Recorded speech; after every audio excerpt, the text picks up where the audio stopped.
Hi there, this Chuck with pocket snakes again. Adding another 2 or another 4. Every time you add 2 strands, it becomes 4 strands. I'm going to tuck these back up underneath the black.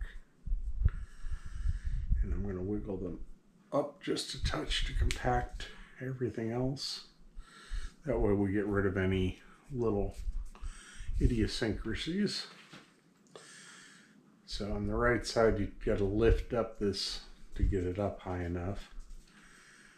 Now we've got them in the right positions. On the left side, you have to lift it up and get them in the right positions. And now we're switching to under 5, over 5.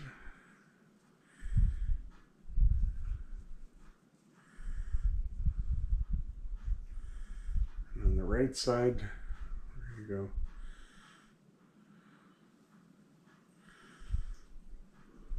Under 5, over 5.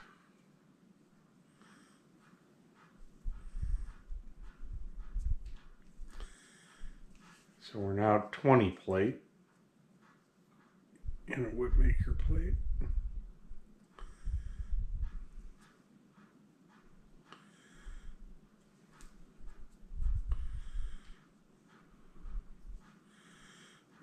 Black one, so that's under 5.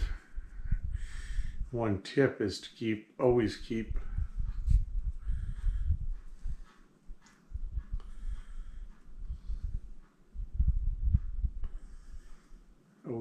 them coming in at the exact right place. So the one right above this black one and the one right below this black one are the new 4 strands.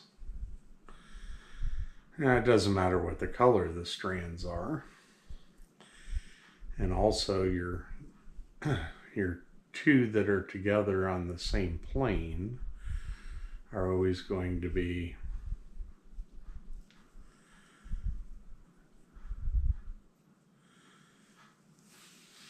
anchored strands, so you're not pulling on the doubled ones to seat them.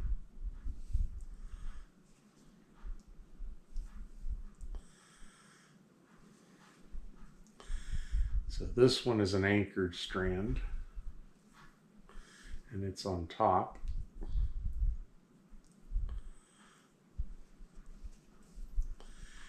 And this one is attached to this one. See, this one moves back and forth.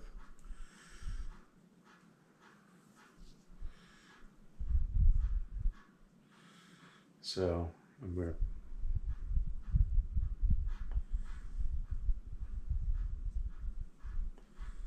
bring this one around.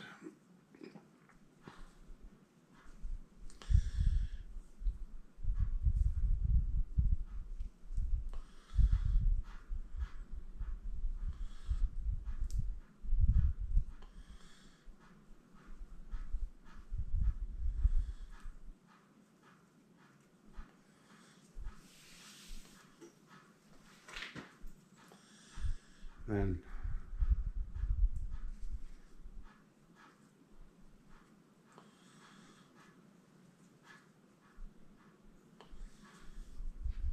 this one goes on top of the black one. This one goes under the black one.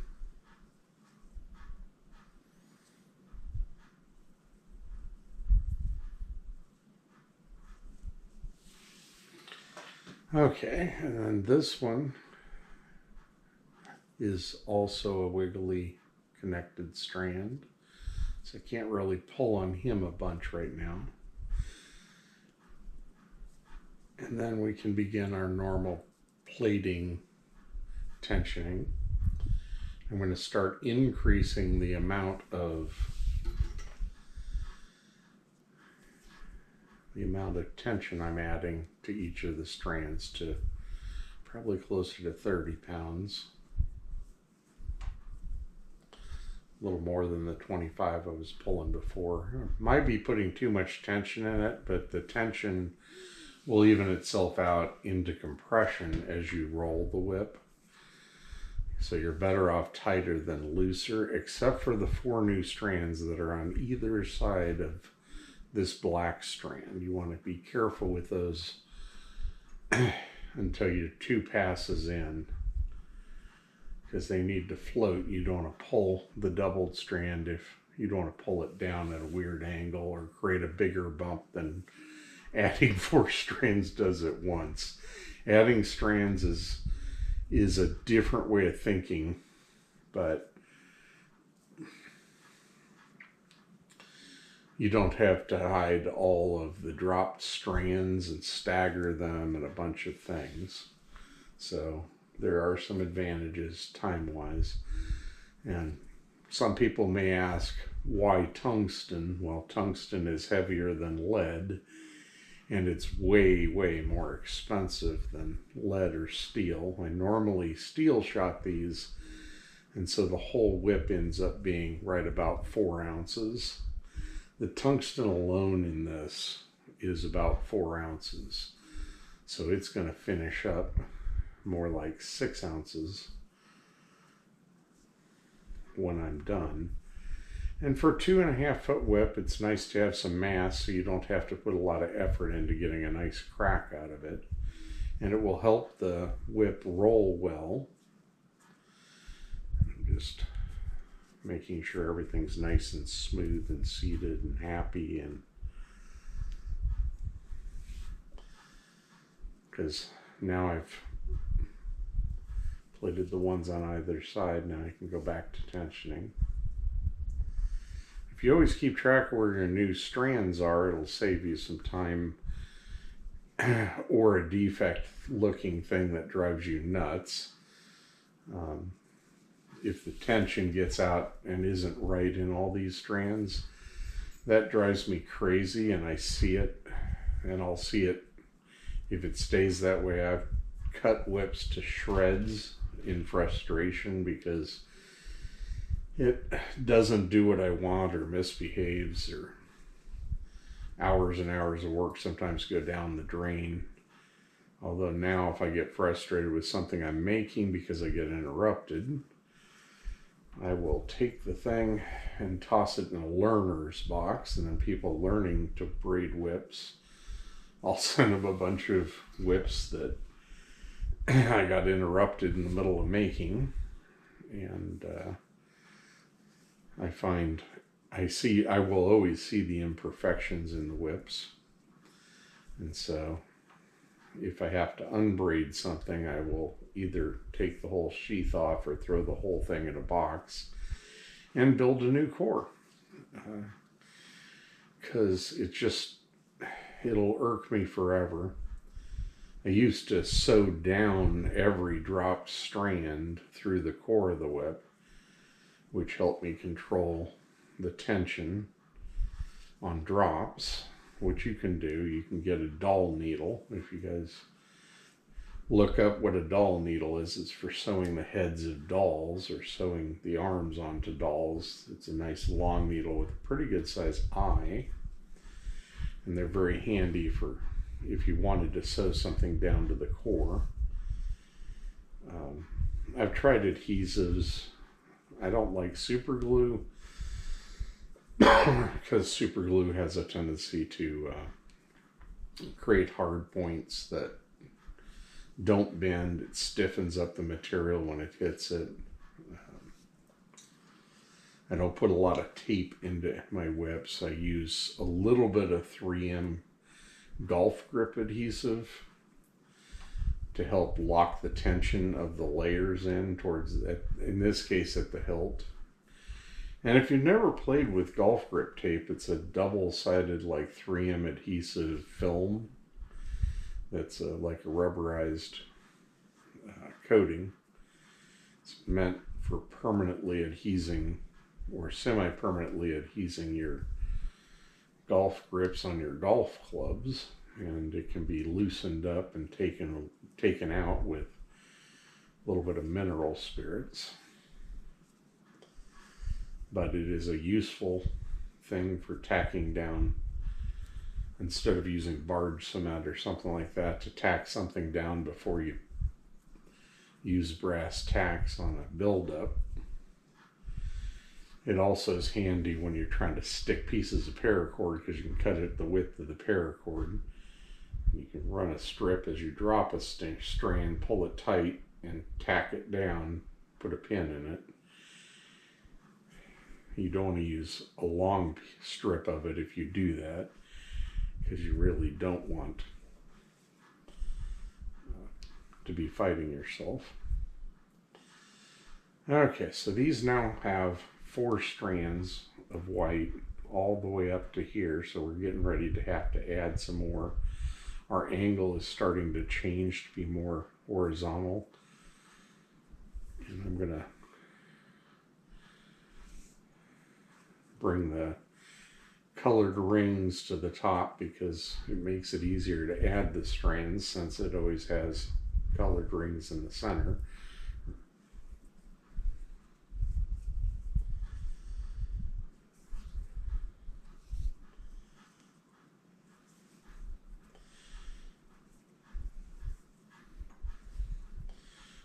Interesting idea for anybody that cares. If you build stock whips this way, one nice thing is your stock whips at the end, you know, they won't ever come apart until you wear through the paracord.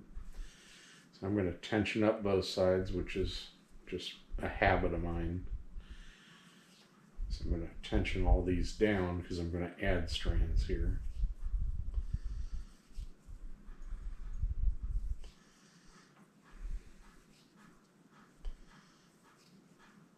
And you'll see these crosses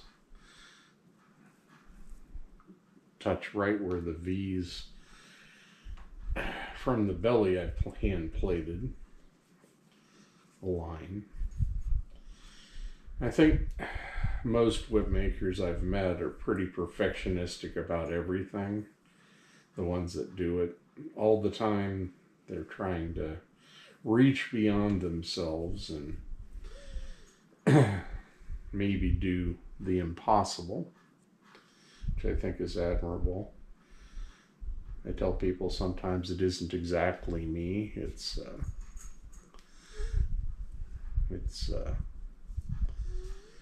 I'm reaching out and trying to pull ideas and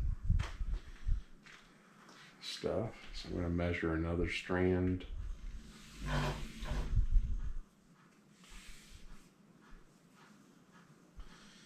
The longer of the 2 black strands.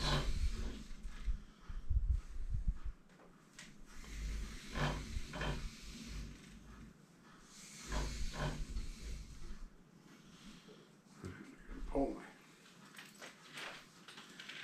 my. And I don't have my scissors.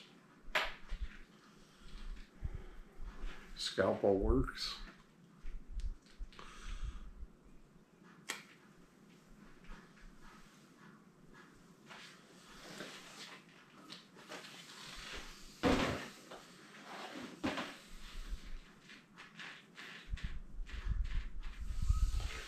So one flaw or one problem I'm having, and I hear it's a consistent problem, is I've got this GoPro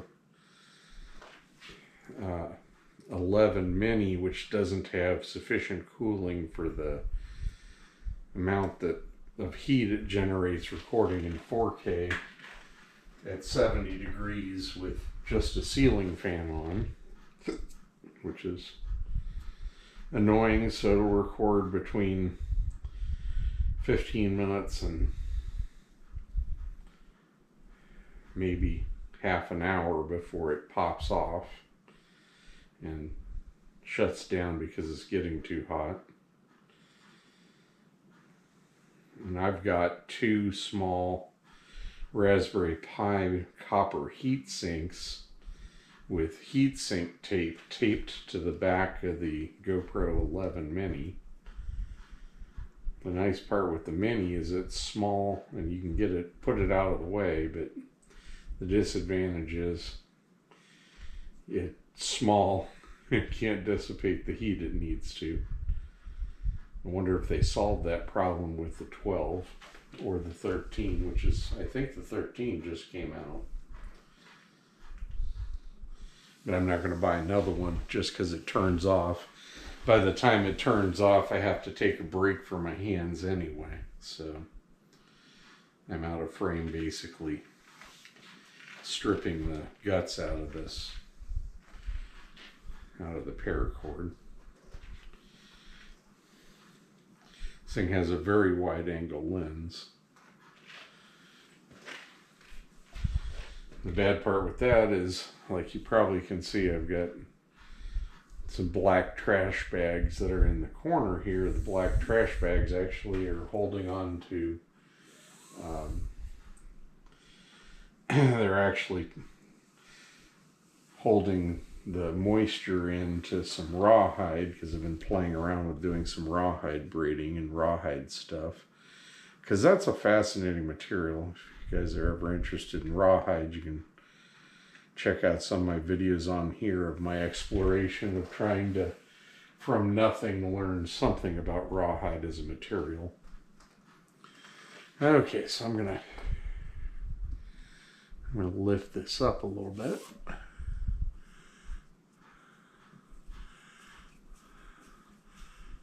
And tie a quick release.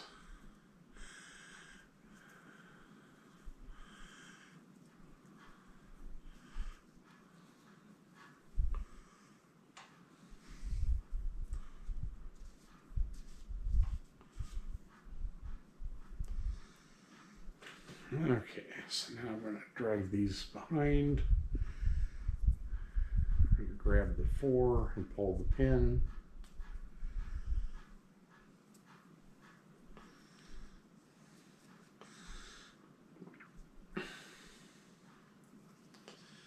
But I'm in Arizona, so it's hard to figure out a way to keep rawhide at a certain percentage, even a low percentage of humidity, since the air is oftentimes at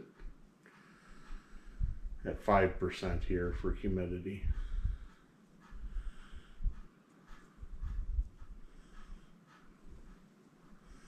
So now I'm aligning the black so the new strands are on either side of that black. And we're going from 20 to 24 plate.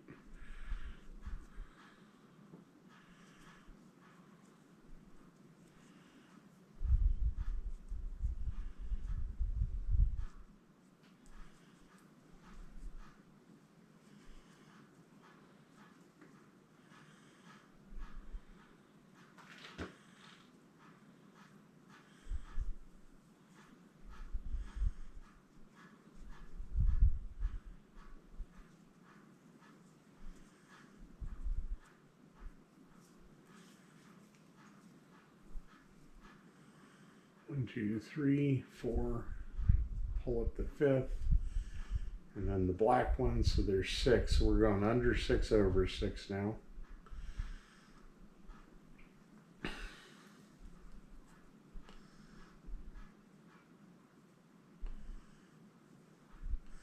And I'm pulling the new cord up to be right below that black strand, since I have to lay 6 strands now. Okay, so snug it up a little bit.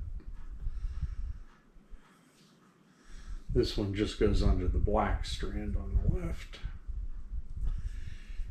And I'm immediately going to find the strand that is not attached. It's attached to the other side only.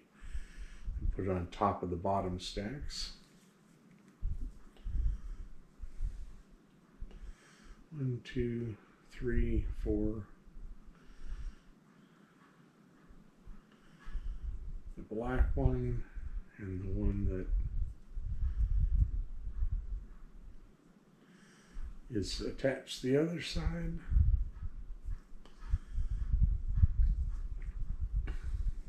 Okay. Now I have all 4 of the new strands are on either side of this black. I can tension the other strands besides those fully. You can always pull and check that it's the top strand there. Like, there's so many ways to think and so many ways to do this stuff, and I see the patterns and the stuff differently than other people, so I'm constantly looking for ways to figure out if what I'm seeing is the most important things, or whether I'm off in the weeds. Whether it's beneficial to pay attention to the things I pay attention to. And if this dangly piece gets in your way, the nice part with the quick release lark's head is you can pull it up out of your way so you don't incorporate it into the whip. Okay, and we're on the doubled strand up here at the top. One of these is anchored, so the top one's anchored and the bottom one slips through to the other side. So I can pull on that one. And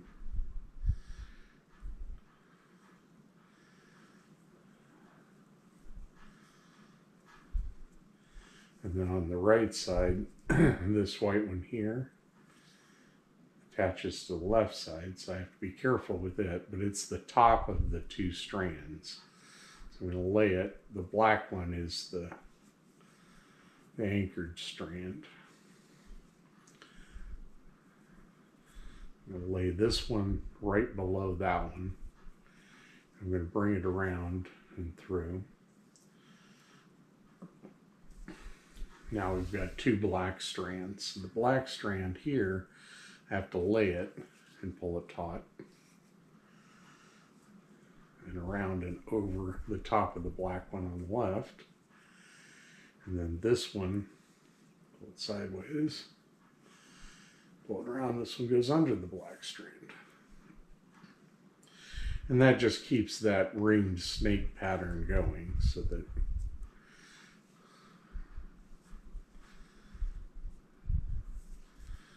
this one is also just connected to the other side, so you can't crank on this one.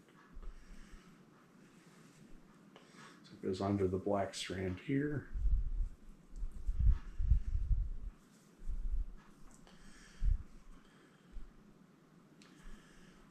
Under the white strand here. Now this one is anchored and it's this strand here, and you can watch it move. I'm going to tension the heck out of everything, probably 35 pounds of tension or so, maybe 40 pounds. Enough that it digs in and you don't want to keep the pressure there. You don't want to be jerky about it, you want to pull it smoothly. It may look like I'm jerking it, but I'm pulling it fairly stiffly, and the whole thing relaxes into a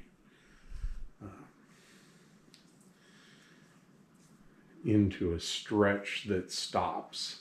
So, and I do it about as fast as I can to know that I'm not jerking the strand.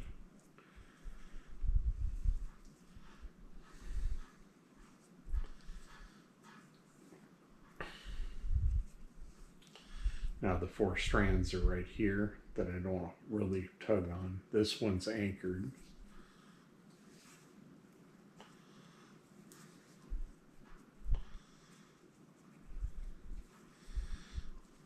Now we're at 24 plate. The next bump will make it 28. And there's a increase in diameter here, and then the next big increase is in here. And then there's a bigger bump here. So I want to continue this pattern till a thumb's width or an inch above this to add the next strand, so that the pattern stays pretty consistent.